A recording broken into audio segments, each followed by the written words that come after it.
speaker. So our second speaker is Raffaella Carluccio, who hopefully will appear before us all by the magic of technology soon. There we go. Who is a PhD student in literary, philosophical and artistic sciences at the University of Parma, where she was a teacher and researcher at the Department of Musicology. Since 2011, she's been cooperating with the International Centre for Research on Musical Periodicals, based in Parma, where she studies the critical reception of relationships between the arts, notably literature and painting, in the period from the end of the 19th to the mid-20th centuries. Her PhD research focuses on responses to the concept of Gesamtkunstwerk in the second half of the 19th century. And as you can see, Raffaella's talk is entitled In Memory of Rome, Topographical and Musical Proofs in Il Piacere di Gabriele D'Annunzio. Again, apologies for my pronunciation. Over to you, Raffaella. So, good afternoon.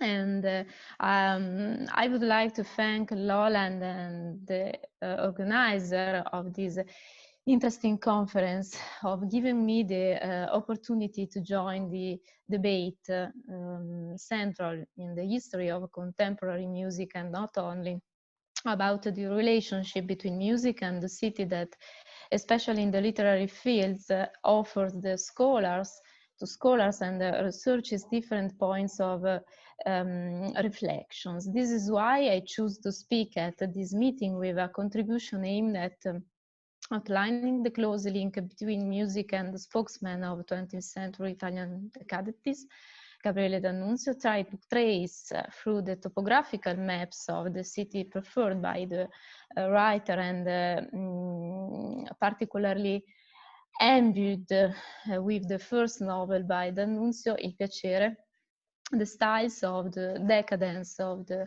eternal beauty of a city, as well as those of memory and nostalgia. Forgive me also for my English. It's my first experience in English, so I'm not used to speaking English frequently, but I want to make sure that the contents of my report are understood.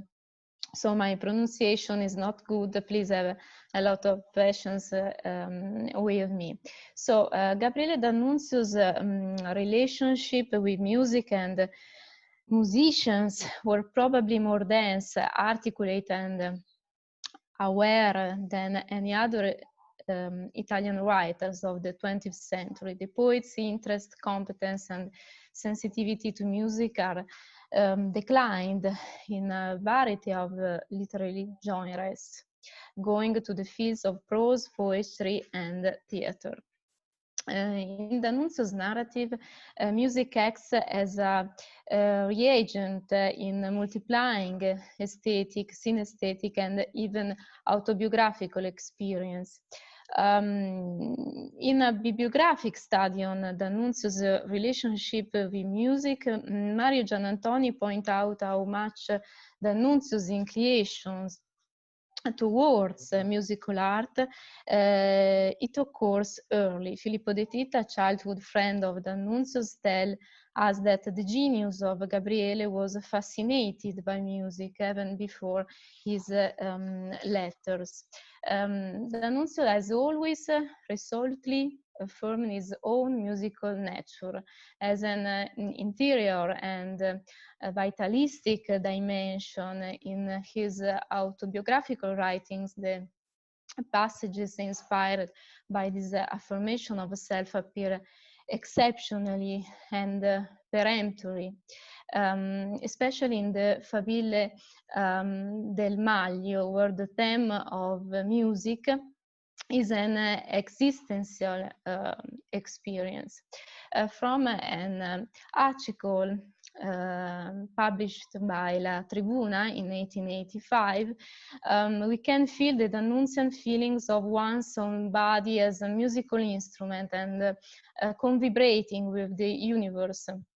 And so it's also true that in the D'Annunzio's narrative is clear the affirmation of the substantial identity between musical process and poetic process, that of the equivalence between music and painting, the synesthesia sound color, and other similar system of correspondences. Finally, the fundamental literary creed of the musicality of the world. In the light of this, Luciano Tomelleri argues that Luciano Tomelleri and another research, Italian researcher, Aurelio De Michelis, in 1963, argues that Dannunzio can be considered, of course, an musicologist, but above all an amateur who compensates for the lack of the specific competence with that transport and passion that professionals do not have.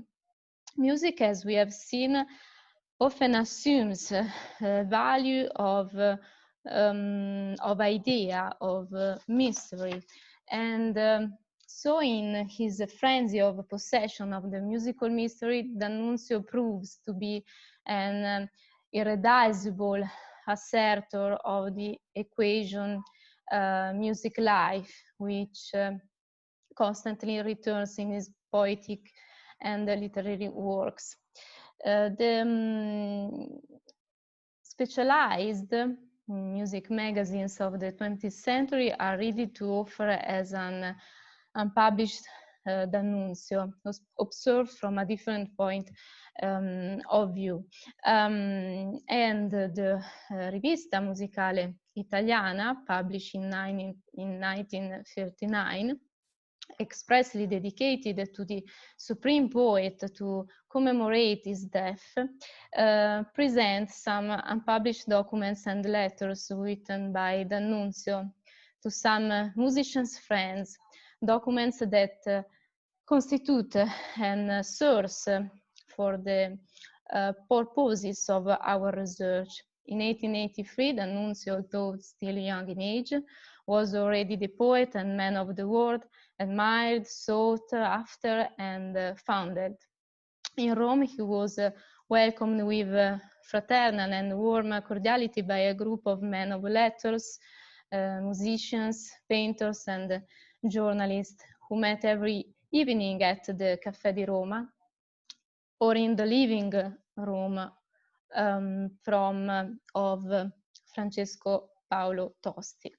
In some articles published in La Tribuna, our poet will remember with nostalgia those evenings of art and culture.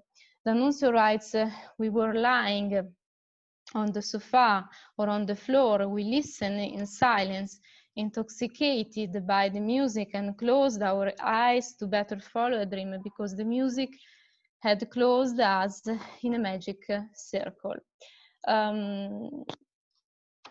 Luciano Tomelleri argues that the music evoked by Dannunzio is therefore a secret music, music that is no longer a concept, an image, but only music.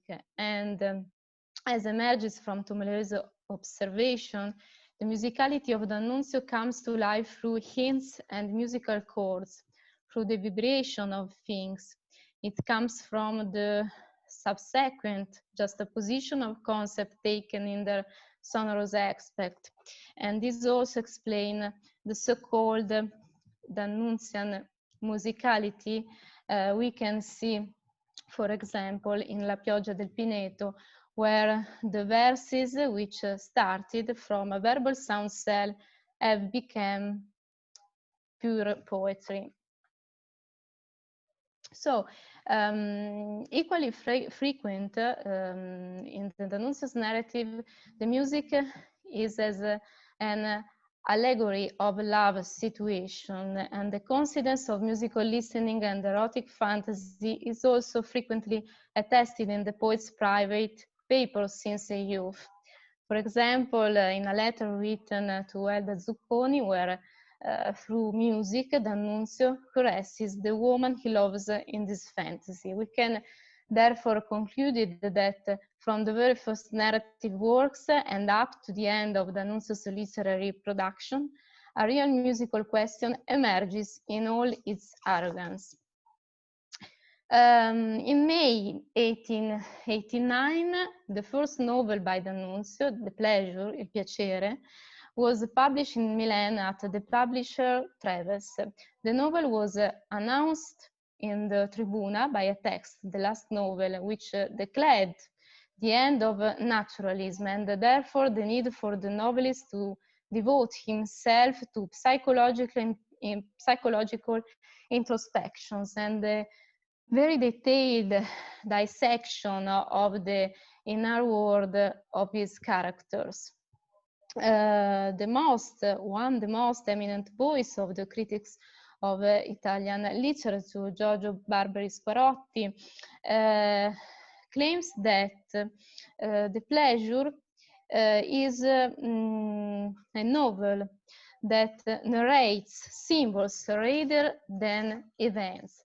And in fact, in the novel there is no real story. There are no events articulated in a pre-constituted order, if not in the slightest part. The story of pleasure is all mental, marked only by the phasing of temporal planes that articulate an improbable succession of circumstances.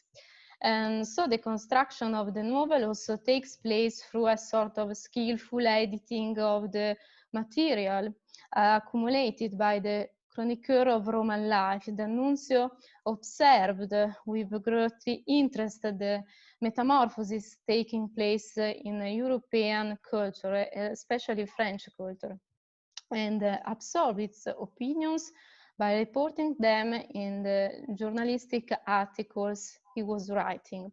The structure of pleasure suffers from a dichotomy, the lesson of naturalism and verism as well as symbolism, of course, but however, at the same time, it detaches itself from it and going in the direction of decadent anti-naturalist literature. The vocabulary used conforms to Andrea Sperelli's behavior. Andrea Sperelli is the protagonist of the novel, and his education as an estate. So valuable, almost artifact, courtly and very elaborate, and a vocabulary drenched in of archaic and literary forms, metaphors, anaphora, a lot of words in English, Greek, German, French, and Latin.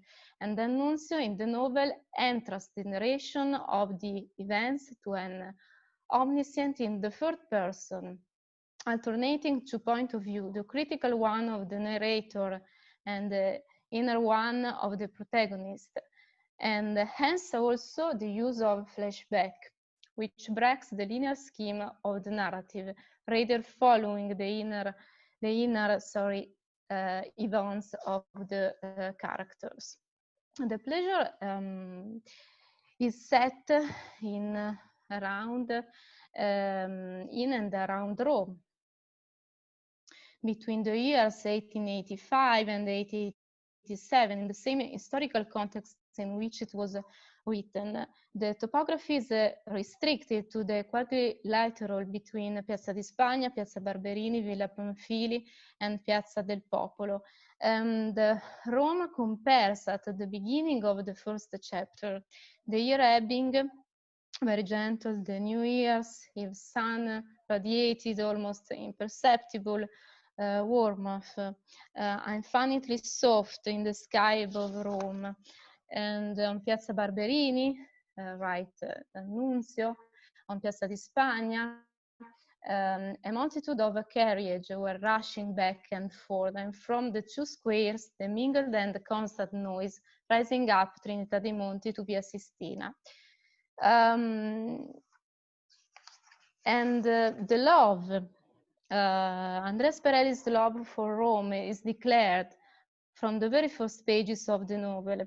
Rome was his great love, not the Rome of the Caesars, but the Rome of the popes, not the Rome of the baths, the forums, but the Rome of villas, fountains, churches.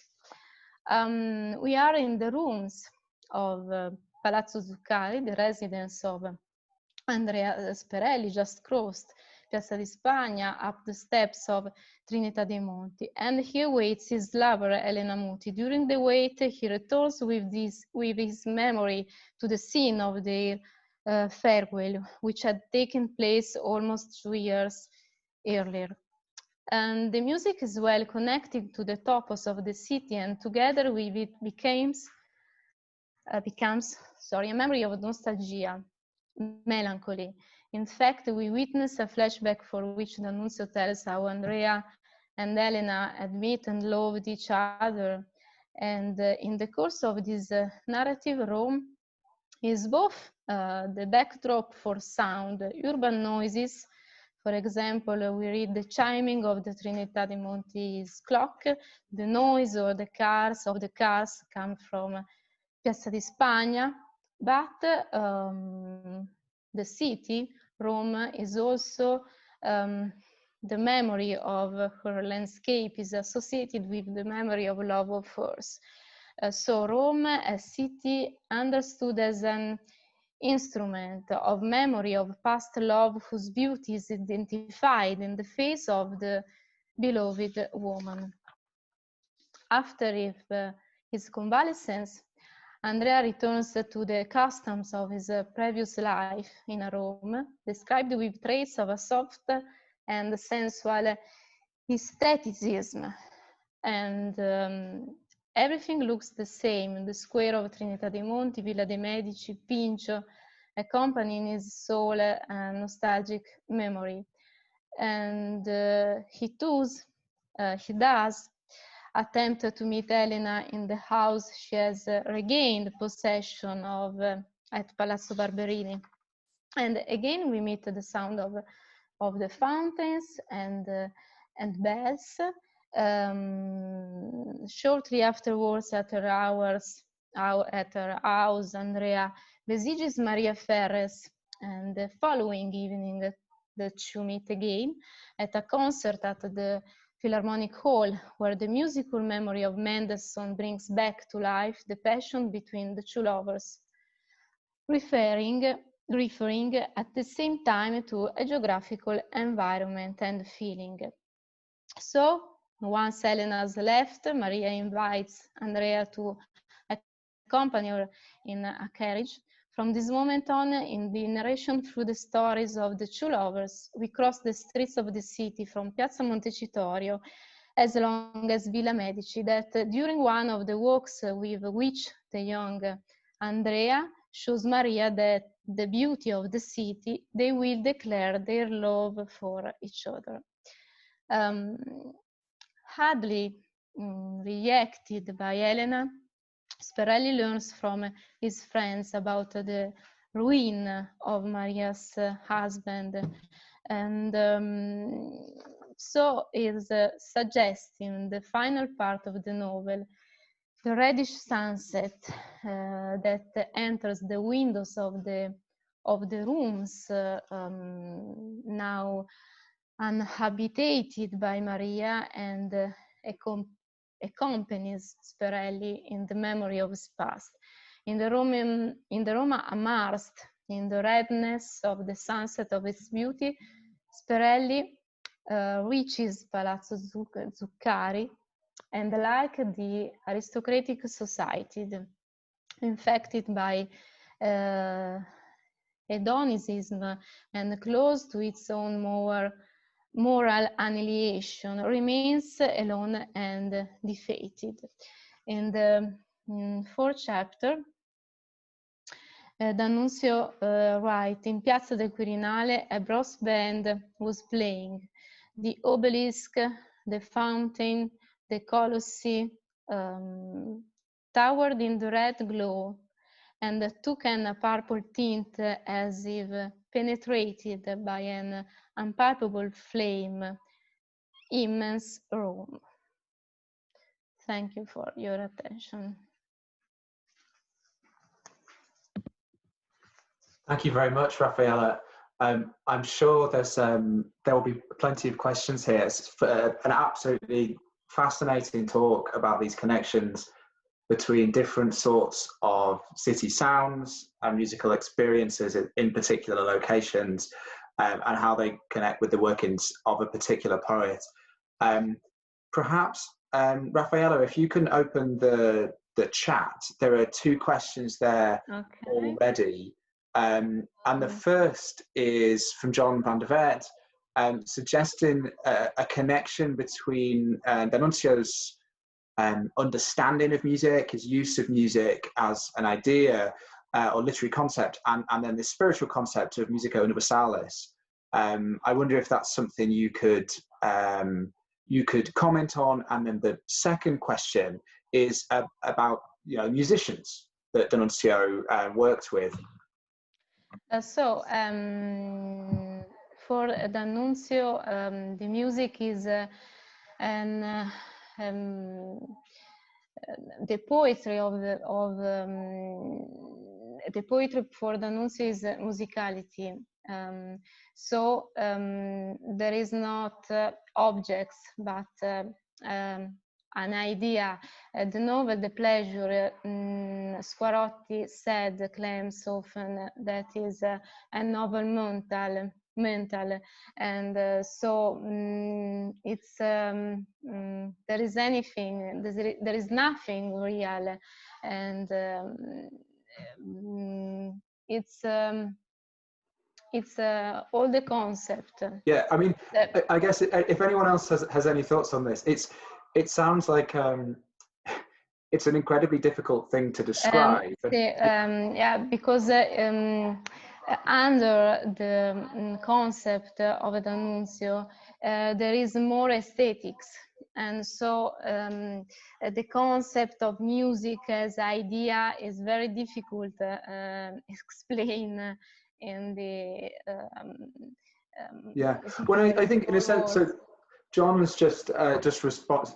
I don't know you, John. Sorry, John van der Vet has just responded again on this idea of music operating as a concept rather than a melody.